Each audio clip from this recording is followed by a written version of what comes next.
Hey Dave, so I think we're going to talk about a little fear of missing out this week. So do you think that the fear of missing out is the new keeping up with the Joneses? Unquestionably, Derek. Yeah, but if your neighbor gets that hot investment and he shows up with a new Corvette in his driveway, you are going to be pretty upset you didn't follow him on that trade.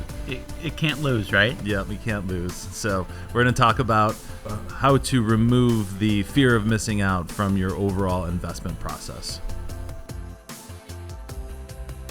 All right. Well, hey, Dave, how you doing today? I'm doing great, Derek. So good to be back. 2 weeks in a row. I know. We thank you very much for that. Tony is on assignment again. Dude's just traveling all over the place. World traveler. Yep. I think, do you know where he's at this week? I think he's in Florida. Oh, Florida. Fort Lauderdale. So. Nice. Hopefully he gets around to golfing. Yeah, I hope so. He's in a better mood when he golfs. That's for sure. Although I started playing golf last week, it did not start off well. Just some rust from the early part of the season. Yeah. Well, I went on my golf trip like 2 weeks ago, and that went pretty well. But then I got back last week, and my Wednesday night league started, and it was cart path only. It was wet. They couldn't even cut the rough, so it was like thick. Man.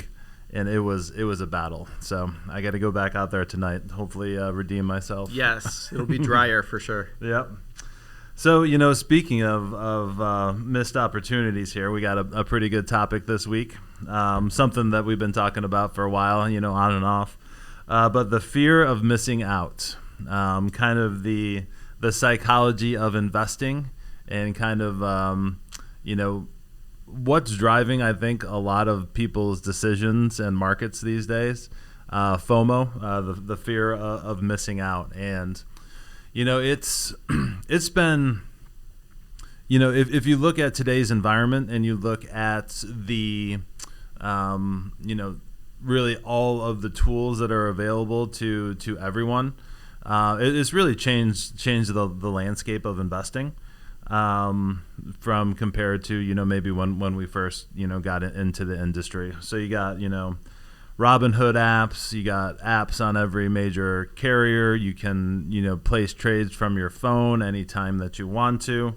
So it's really the avenue to invest is really available to everyone now. That's right. It's like ubiquitous, right? You can go on your phone. You're making trades. You're picking stocks. Like, it's all around. There's no barriers to entry. Back in the day, you used to have like an account with a broker. Right. Call them up. Like, hey, does this sound good? Or he's calling you and pumping a stock. Like, it's so available. It's so in your face. And with this, as the younger generations are coming on board, I think it just plays into that like shorter attention span, instant gratification kind of mindset. Yeah, absolutely. And, the information is also in your face 24/7. Yes. It is a 24/7 news cycle. And you see it, man. When you watch this stuff every day, you see how, one piece of news can hit X or Twitter or social media, and it just absolutely blows up. And it was a great example from month 6 weeks ago, something like that. We're in the middle of the trade war stuff. Everyone's all grumpy, market's down, and then there was this rumor that popped up that that the White House agreed to a 90-day pause with basically everybody. And I think the market was down like 3%, and then it popped up like 4%. It was one of the biggest swings in history. Yeah. And it was based on false information. Go ahead. Exactly. It's never been so easy to kind of like shoot up a flare and get a head fake out there, just like based on nothing, right? Just people trying to front run trades that may not even be based on reality. So we saw it play out in real time. Yeah, for sure. And you get all those updates, but you also get information so much faster. So you want to talk about FOMO and fear of missing out. We were talking NFTs. We were talking even crypto or like meme coins, Dogecoin. Bananas taped to the wall. Yeah, well, that's money laundering. That's a different thing. But yeah, it's an amazing world that we live in, where any random person could put information out there on the internet, and it gets picked up and spread around, and next thing you know, you're put to a decision, right? There's the newest meme coin is out there. You don't really know what a meme coin is. You don't really know what they do. But you go on Twitter and you see, the value of these random coins increasing, 10x, 30x, 100x, and you don't want to miss out on that, right? And then what makes it like so much more powerful of a message, or the emotions to run that much hotter, is when you see some of these influencers on social media, like, driving around in a Lambo, a yellow Lambo, right? And it's like, this is so easy, like, just follow my pattern. And it's like, there's no fundamental analysis anywhere in this equation. It's just literally your brain connecting these like signals that shouldn't be connected. And it's just, it snowballs from there, right? It picks up a little steam, and all of a sudden, the jealousy factor kind of kicks in, and people just don't want to miss the boat on, hey, this is my quick ticket for success. Yeah, and that's really what it comes down to is, it's kind of the psychology behind not wanting to miss out. Before, 20 years ago, you might have heard something on the news, or you might have heard your friend talking about it or something like that, and whether it be a stock or an investment, there was a lot less kind of driving force behind making decisions. When you see the entire internet blow up about something, and then it hit mainstream media. I just remember the Bored Apes. Yep. There was Jimmy Kimmel buying them, and Justin Bieber talking about it. I think they were actually talking about it on the Tonight Show. You see, regular people online having a $300,000 picture of a monkey. Like, you want in on that.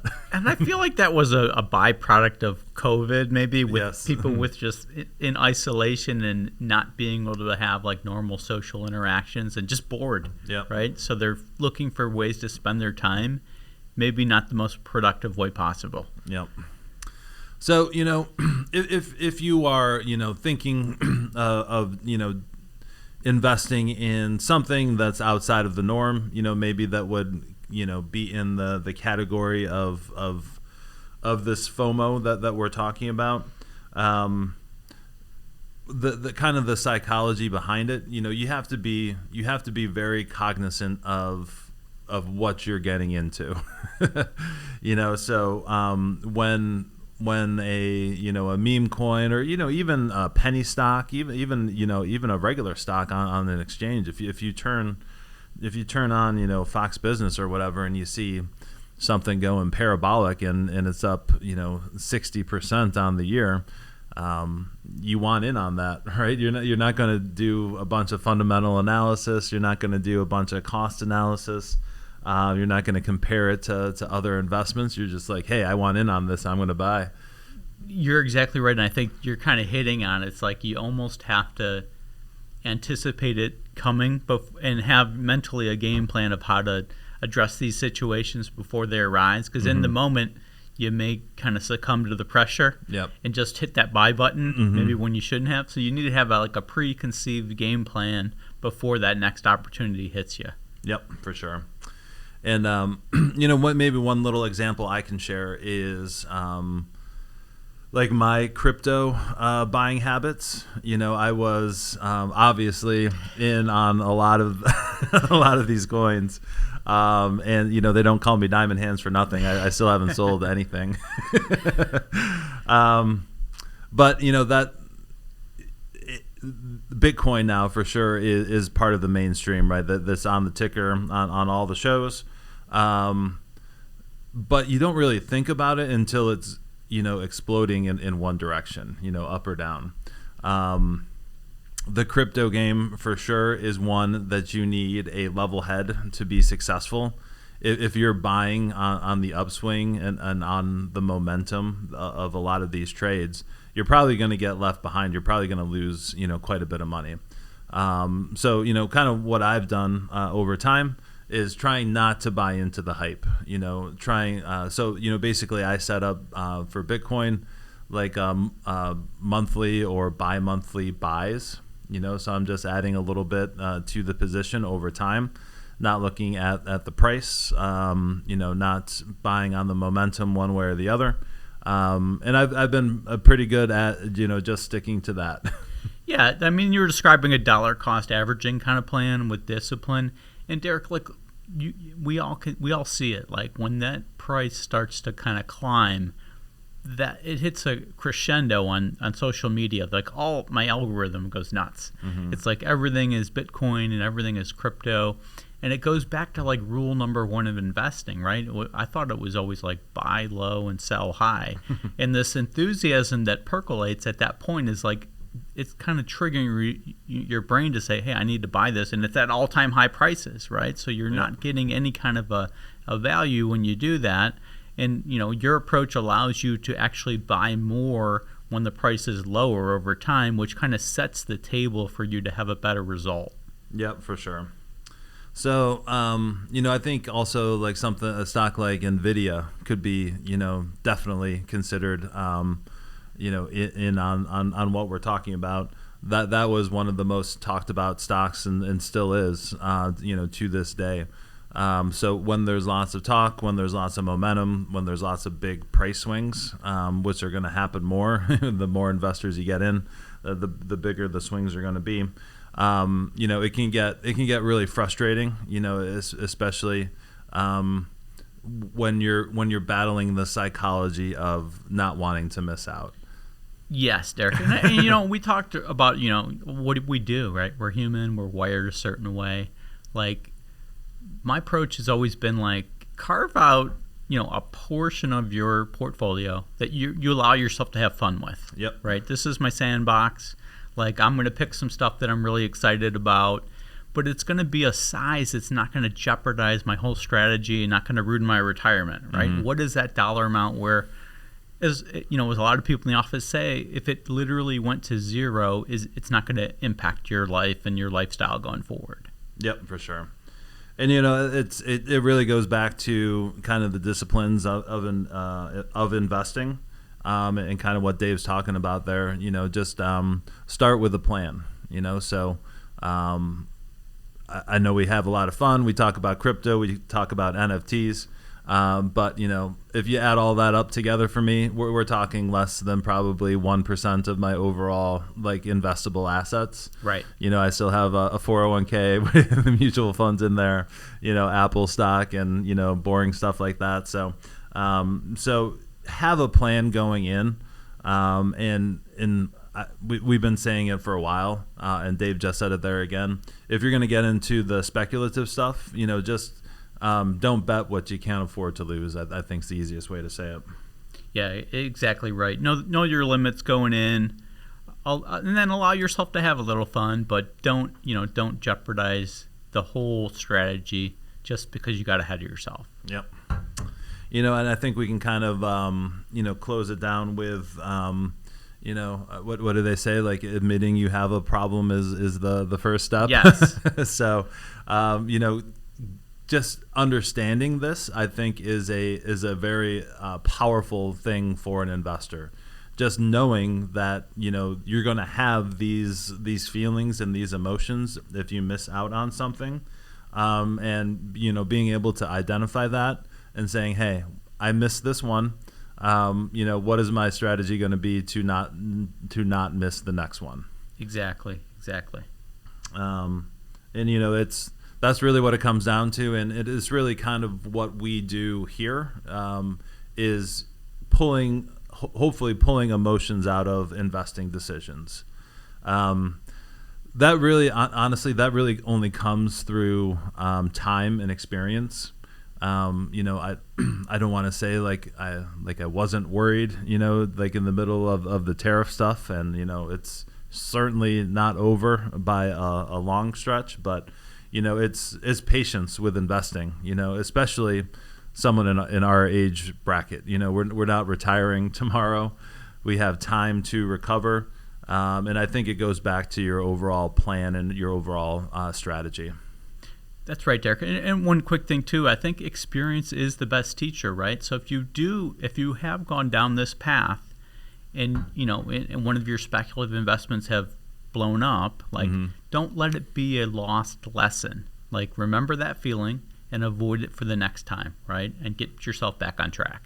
Absolutely, that's exactly what I was about to say. It's you sometimes you have to learn these things the hard way. I'm sure everyone listening out there probably has a story. I obviously have stories as well. There are no L's, only lessons. Is that what the kids say? Yep. So learn those lessons when you make mistakes, because you're going to. We're not batting 1,000 here by any stretch of the imagination. It is diversification.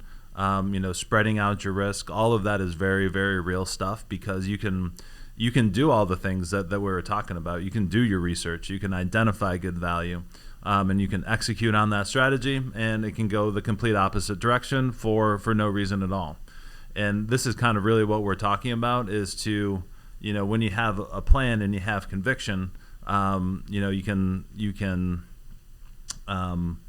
kind of dissipate those emotions and kind of stick to your game plan versus making those emotional decisions. That's right. Do that stuff in advance. Take that step in advance. Set yourself up far in advance before the emotions kick in, and you'll be on a path for good things. Yep, for sure. So, but yeah, when you're out there, if you're making your own investments, I think understanding what we just talked about is going to be very important for you. Understanding to separate the emotions from the data and from the reason is going to be something you're going to want to learn to do to be successful. Absolutely. And like we said, carve that little sandbox out. Don't be afraid to have some fun with it as well. Yep, absolutely. So